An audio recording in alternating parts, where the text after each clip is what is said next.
महादंगल की शुरुआत इस सवाल के साथ कि दशरथ पुत्र श्री राम भगवान थे या फिर इंसान।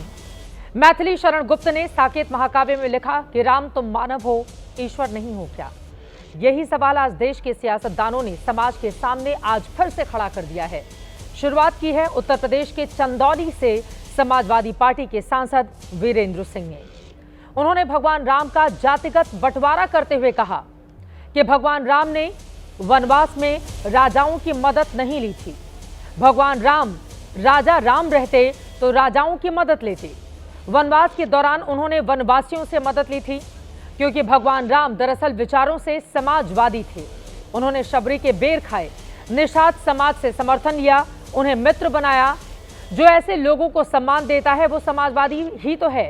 इसीलिए बीजेपी भगवान राम की नहीं, राजा राम की समर्थक है। ये भगवान राम की बिल्कुल नई व्याख्या आप लोग सुन रहे हैं। भगवान सबके हैं, इसीलिए हर कोई अपनी आस्था के मुताबिक उनके रूप को समझने के लिए स्वतंत्र है। लेकिन जब चुनाव पास ना हो तो प्रभु श्री राम से दूरी, जब चुनाव पास हो प्रभु श्री राम जरूरी। ये सवाल खड़ा करता है कि क्या सियासी दल के प्रभु श्री राम का नाम सिर्फ सियासी सामान बनकर रह गया है। आपको याद होगा यूपी में 2022 के विधानसभा चुनाव के ठीक पहले अखिलेश यादव ने कहा था कि भगवान श्री कृष्ण हर रात मेरे सपने में आते हैं और कहते हैं कि समाजवादी सरकार बनने जा रही है। और अब अगर 2027 चुनाव के पहले उनके सांसद ये कह रहे हैं कि भगवान राम समाजवादी थे, तो क्या चुनाव पास तभी श्री राम में इस तरह की आस है? क्या इसीलिए बीजेपी ये दावा कर रही है कि भगवान राम का इस तरह बंटवारा करना समाजवादी पार्टी का मानसिक दिवालियापन है? भगवान राम की व्याख्या राजा राम के तौर पर या समाजवादी राम के तौर पर करने के लिए हर कोई स्वतंत्र है, लेकिन सियासत के लिए ईश्वर को भी जातियों में बांटना क्या जायज हो सकता है? क्या राजनीति में भगवान को घसीटना चाहिए?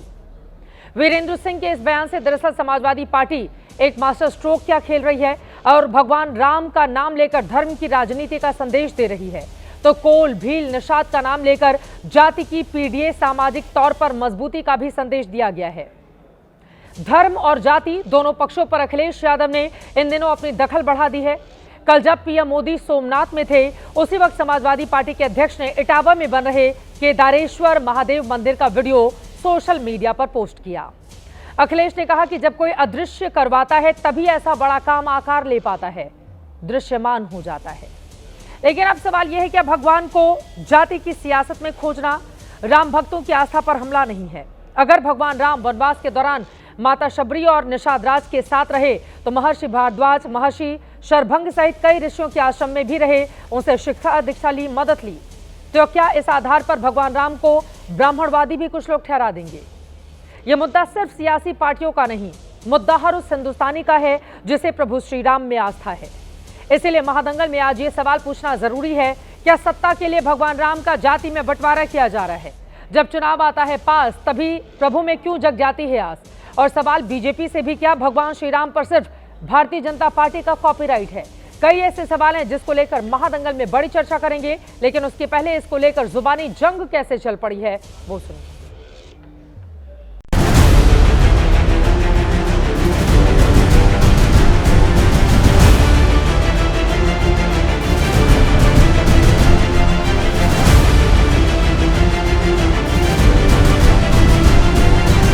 अगर वो राजा राम रहते तो राजाओं की मदद लेते। राजाओं का, बड़े आदमियों का वो जो है कि सहयोग नहीं लिया, वो वनवासियों का समर्थन लिया, वो विचारों से समाजवादी थे, वो भिलनी के बेर खाना पसंद किए, झोपड़ी में रहना पसंद किए, हमारे निषाद समाज से समर्थन लिए। जो ऐसे लोगों को मित्र बनाता है, ऐसे लोगों को सम्मान देता है, वो समाजवादी है, नहीं तो है क्या? समाजवादी पार्टी के सांसद वीरेंद्र सिंह जिस तरीके से सनातन धर्म पर हमला कर रहे हैं, वो वीरेंद्र सिंह की मानसिक दिवालियापन की निशानी है। समाजवादी पार्टी सनातन धर्म की विरोधी है। उन्होंने वही फैक्ट कहा है जो सच्चाई है। राजनीतिक बात क्या है? राजनीतिकरण तो भगवान राम का बराबर भाजपा करती आ रही है। ये वही पार्टी है जिसने राम के भक्तों पर गोलियां चलाई अयोध्या में, और आज वो राम को समाजवादी बता रहे हैं। ये बयानबाजी घबराहट की बयानबाजी परिलक्षित होती है और लगता है 2027 के चुनाव से आगामी हार को देखते हुए ये इस तरह की बयानबाजी हो रही है। तो प्रभु श्री राम का सारा जीवन हमेशा शोषितों और वंचितों के उत्थान के लिए रहा, तो उस जीवन को आज की भाषा में समाजवाद कहना सर्वथा उचित ही होगा। भगवान श्री राम का जो राम राज्य था वो पीडीए से चलता था, लेकिन पीडीए का अर्थ जो वर्तमान समाजवादी पार्टी वाले नवाजवादी लोग हैं ये कभी नहीं समझ पाएंगे। अगर ये कहते हैं कि वो समाजवाद से संभव है तो राम मंदिर बना, उसमें क्यों नहीं योगदान दिया? दर्शन क्यों नहीं करने गए? उद्घाटन में क्यों नहीं गए? भाई इसी टीका टिप्पणी की देन है कि समाजवादी सत्ता से दूर है। इसमें बचना चाहिए लोगों को।